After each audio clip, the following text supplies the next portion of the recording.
Så piger, så er I på. Så er I på, piger. Hvad så? Hvad synes I om turen? Har det været godt?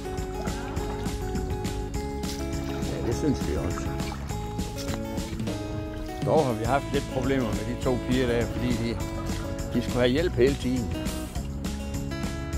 Men vi er jo gentleman, så vi hjælper der, hvor vi kan. Ja, og så er det lige ved at være slut på vores Opera River. Og ja, styrmanden han sidder bagerst der lige der. Halløjsa. Alt vel, Mos? Ja. Er du ved at være øm i armene? Nej. Okay.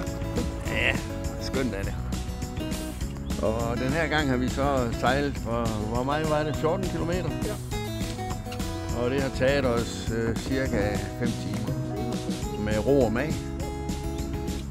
Mange steder har vi ladet strømmen føre os stille og roligt. Med lyde fra naturen, dufte fra naturen, alle sanserne har været i brug. Så nu har vi sat os for, nu skal vi fejre det her. Når vi kommer hjem, så skal de andre sanser, de våde sanser, sættes i gang. Smagssanserne. Så, but anyway, ja.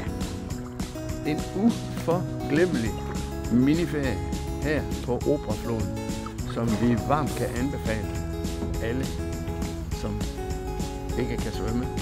De får sikkerhedsvest, hvis de ikke har brug for det. Nå, det er ikke mere fis og ballade herfra. Vi skal lige have dem med bagfra derhen, når han lige drejer ud skiberne. Så vi har 5-10 minutter til vi lander på vores lille boplads. Så hej derude.